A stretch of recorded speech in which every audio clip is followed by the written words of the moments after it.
Hello and welcome back to another episode of Cyber Voices, the official podcast of the Australian Information Security Association, otherwise known as AISA. I'm your host, as always, David Willett, and it is my pleasure to have you with us as we explore the diverse voices of the Australian cyber industry. This special edition of Cyber Voices was recorded at CyberCon 2024 and is part of our series from the conference highlighting some of the thought leaders that came together to make CyberCon so special.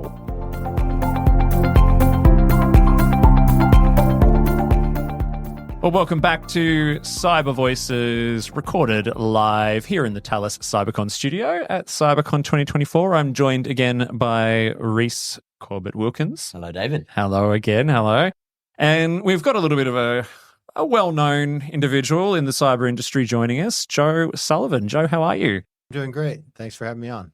How's your first ever AISA Cyber? Is this your first time at AISA CyberCon? It is. I shouldn't yes. just assume that. Not my first trip to Australia, but my first at the conference. Yeah, and how have you found the conference so far? It's day one. You did your keynote this morning. You opened the event, I believe. Yes, it was awesome to do the opening keynote. I got in town 2 days ago because they had a boot camp for CISOs yesterday, and so I spoke at that as well. A slightly different talk focused on helping some emerging security leaders and get comfortable in the hot seat. And your keynote this morning was really quite well received. So I've been coming to CyberCon since 2019. I don't think I've ever had an experience going to the opening keynote where I've had to be ushered along door after door after door because the section was full.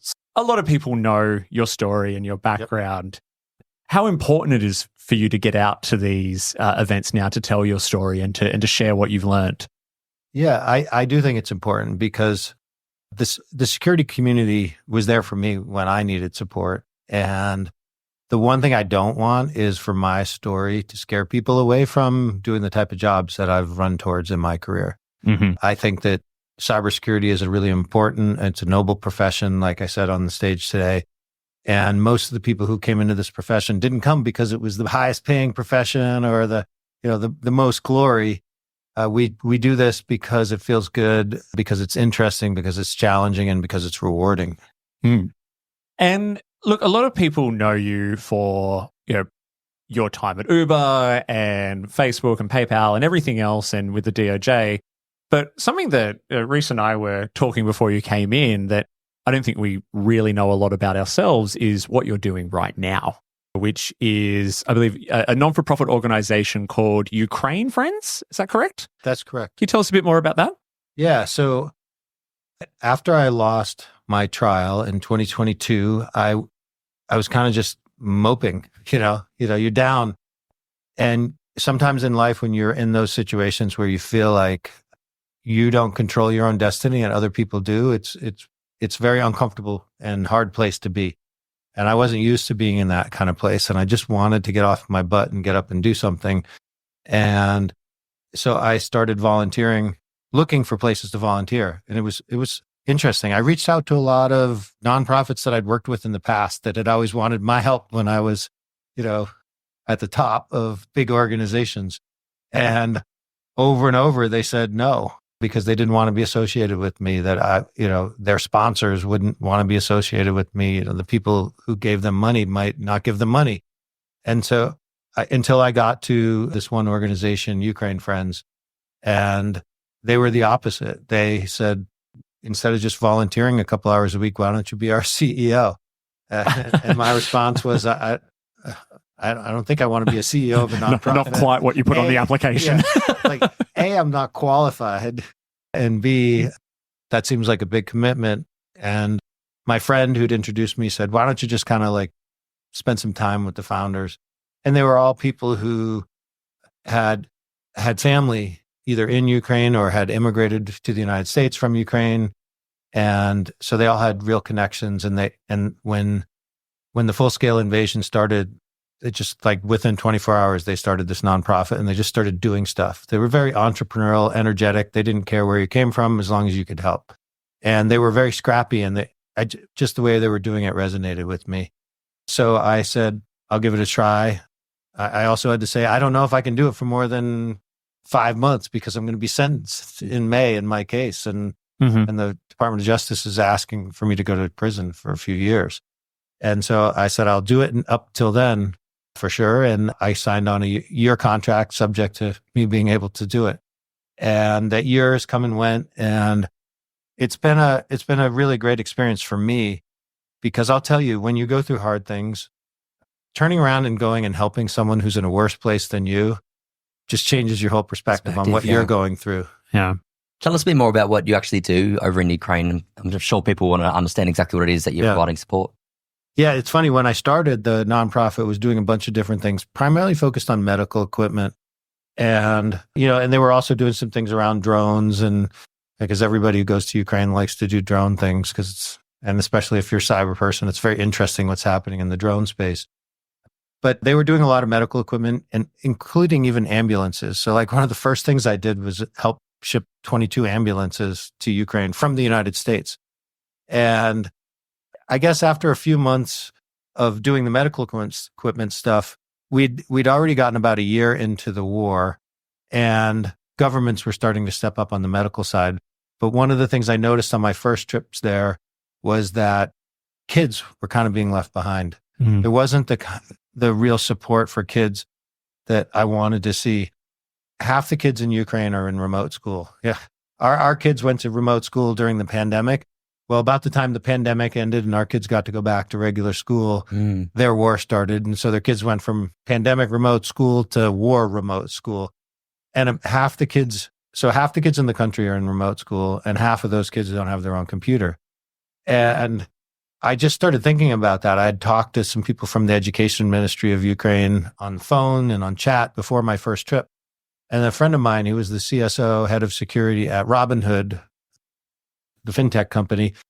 And I said, I think a lot of us have just like, our tech companies just have piles of laptops sitting behind the IT help desk, because we give out a brand new computer to every employee.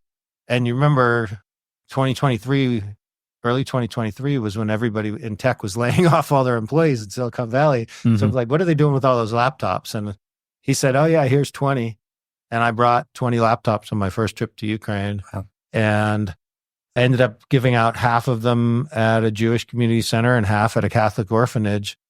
And just seeing the looks on the faces of the kids, and then having the priests and the rabbis texting me afterwards saying, thank you so much, I was able to go back and show my friend the impact they had. And so I started reaching out to other companies and telling the story of that. And as a result, I've been able to bring thousands of laptops into Ukraine and give them to kids. That's incredible. And it's something we probably don't hear enough about around the support for places like the Ukraine. So much of what we get in the media is about the military support and weapons and missiles and those sorts of things that they need to win the war. We don't hear enough about what the Ukrainian people really need to maintain that resiliency. Even when I think you said ambulances at the start. Yeah, there? because when, I hate to say it, like even describe the situation over there, but it's like the war doesn't just impact the front lines. It seems Russia does send missiles into the civilian population areas over and over again consistently. I've been in a lot of different places around Ukraine where I've seen a lot of damage that had nothing to do with military at all. It's a psychological war in terms of trying to beat down the people and their resilience. Of course. And so, what the population has had to face there through this war has been, every time I go there, I think they are so amazing and so resilient. Doesn't matter what situation any individual that I talk to in any part of the country is in, they're always thinking about other people and always like doing what they can to help each other. So much like we take for granted our communities, and we take our neighbors for granted, and we don't look out for them the way that they do. It's because, at 3:00 in the morning, the bomb warnings will go off and people got to scramble. And also the power outages happen constantly there. My last trip there a few months ago, there were rolling outages across the entire country because ever since March, Russia has been targeting their electrical grid. And so energy is being conserved. And I think it's really tough right now during the winter there. And a lot of that targeting is being fought in the cyberspace as well, right? Where I think we hear a lot about what's going on. Is there anything you get involved in that, or is it purely more the humanitarian aid side of things? The primary focus for the nonprofit has been the humanitarian side. But when I remember the first time I went to Ukraine, I was down in Odessa, and Odessa's, pretty close. It's front lines, kind of, it's on the Black Sea, and it's close to Crimea, and it's not a place that I recommend people going right now. Although you can rent a hotel room very inexpensively on the water, but you can't walk on the beach because of the landmines. And even in that environment, I was meeting with a senior police official, and he said at the end of the meeting, "Can you stick around for 20 minutes?" And he called someone on his cell phone, and 20 minutes later, his nephew showed up, and he wanted to introduce me to his IT security business that he was working on, and show me his deck. Yeah. So in the middle of war zones, and so I've gotten involved in a few different things, like stuff like that. There are a few startups. There's even a couple of venture capital firms that are investing in Ukraine that I give them advice. I've helped a couple of larger Ukrainian companies on their IT security stuff. And then there have been a few times that government agencies there have asked for, we need to have an cybersecurity expert in category A or category B. And I've been able to set up a training program with somebody I know somewhere in the cyber world. So I've done some of those things, but those are all one-off, not what the nonprofit does. Yeah, sort of offshoots. What are some of the current focuses for the nonprofit? Like what is needed now more than ever? Yeah, so the reality is over there, everything is needed. Generators, extra batteries for people. I was there when I was there a few months ago. I was in an office of a tech company in Kyiv, just working for the afternoon because I know the CISO and he would let me work out of their space. And I was spending some time with them. I didn't even realize for 2 hours that there was no power on, that the whole city was out of power because they had their own generator running, and every employee was working on their laptop, had like extra little batteries. Their resilience is incredible. But 100% of our focus has been on getting these laptops for kids. We launched a specific program we call Digital Wings that we came up with, where it's basically a web form that any family can sign up. And I was afraid that we were going to get inundated with requests. So we said, like, how do we figure out who's the most in need? And so we're like, okay, let's focus on kids who've lost a parent in the war. We thought surely that will like dramatically cut down the number of requests that we would get. We have a backlog of hundreds of requests for kids who would like a laptop computer who've lost a parent in the war right now. We have hundreds of laptops kind of in varying states of shipment from, different tech companies, or not just tech companies, banks, financial institutions, all kinds of companies coming from a bunch of different countries, not just the United States, in process right now. And we try and get them, we basically stage them like in different warehouses and then get them to Poland and then get them into Ukraine. Yeah. So in addition to the work that you do with Ukraine Friends, you also do a lot of work around advising startups, mentoring security leaders, pivoting back into the cybersecurity world. I guess we are a cybersecurity podcast, Reese, but what are some of the common challenges that you see emerging that security leaders are starting to face today?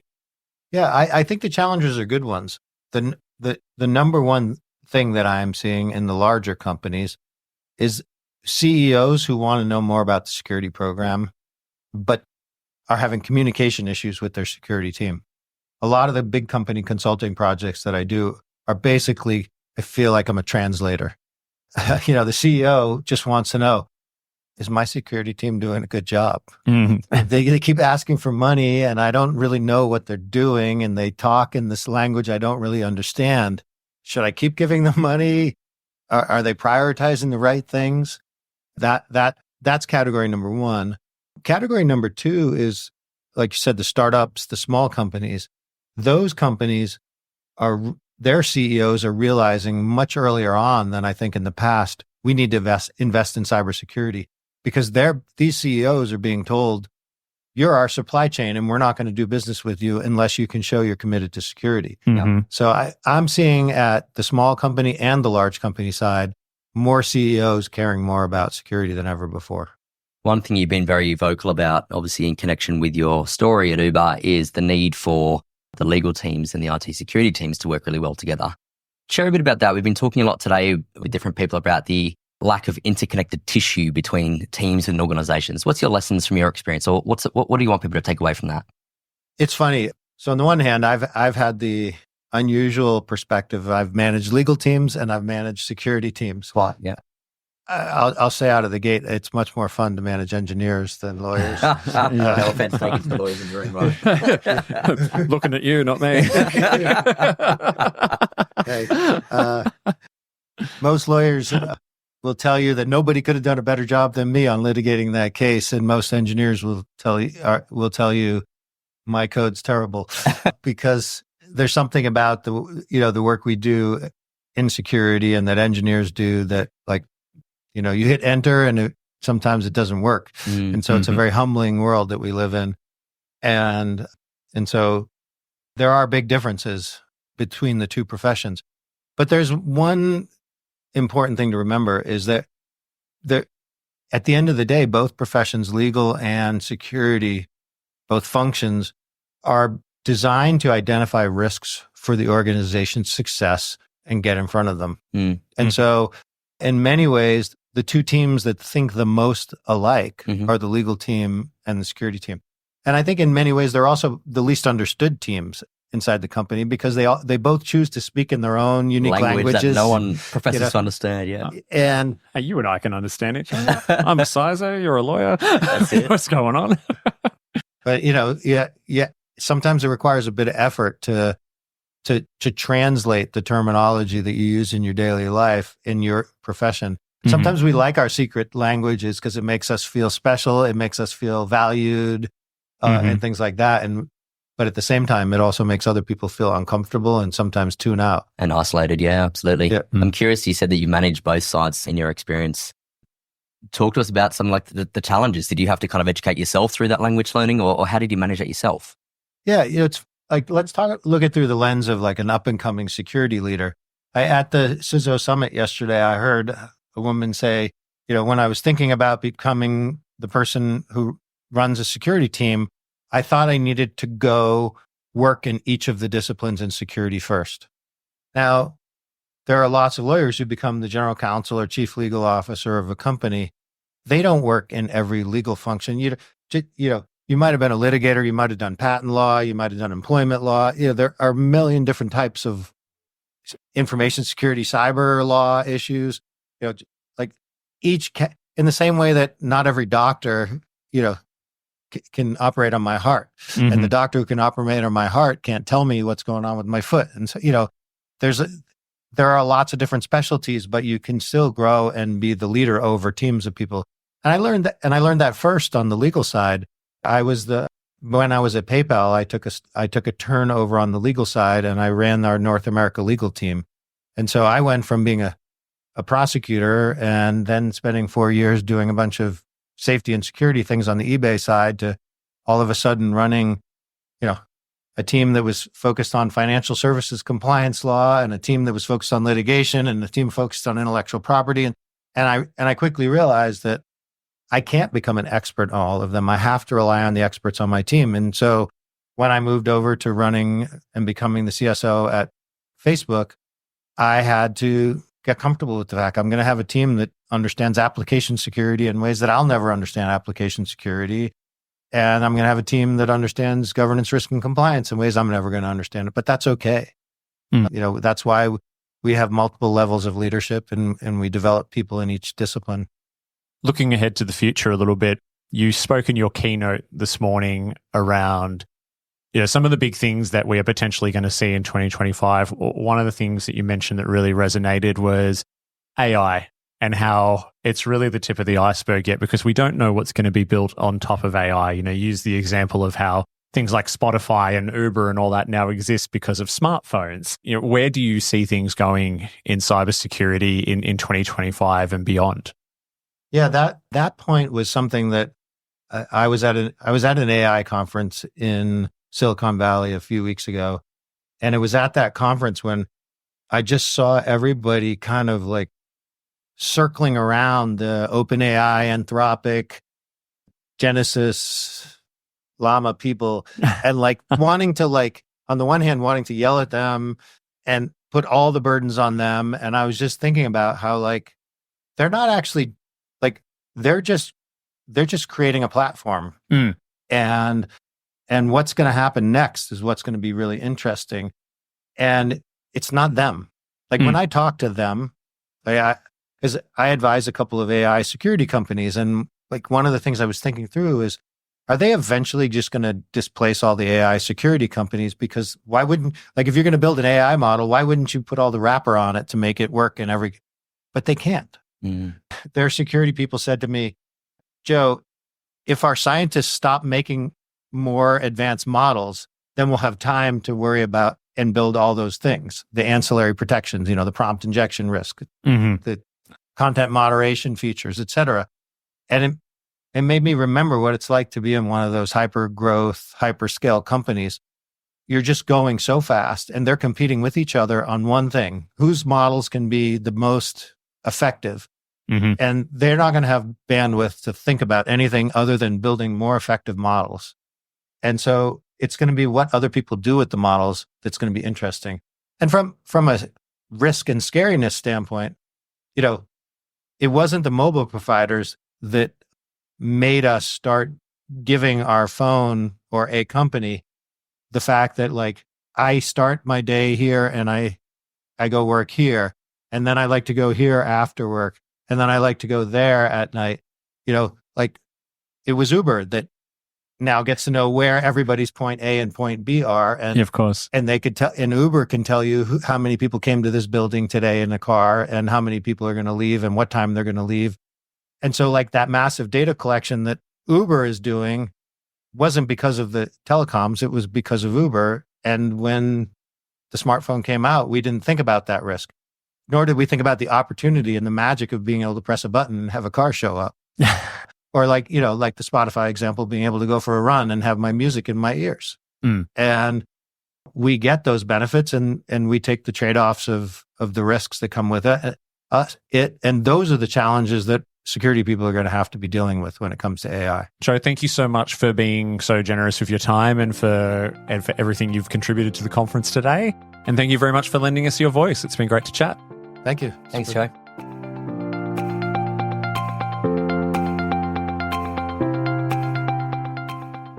Well, hello there, fellow podcasters. Are you looking to level up your podcast game? Well, let me tell you about This Is a Studio. This Is a Studio is where we record cyber voices each and every single week. They're located at 693 High Street in Pran and Ikla, Hawthorne East. They're Melbourne's go-to video podcast studio. Whether you're starting a podcast or taking your podcast to the next level, they've got everything you need, quality equipment, a professional setup, and a team that lives and breathes podcasts. And if you're like us and thinking about going live, these are the folks behind the scenes at events like the AFL Grand Final, Equitina Melbourne 2024, and of course, here at CyberCon 2024 as well. Seriously, these guys really know their stuff. So, if you're ready to make your podcast shine, check them out at thisisastudio.com.au. This is a studio where Melbourne's best podcasts come to life. Thank you for listening to another episode of Cyber Voices.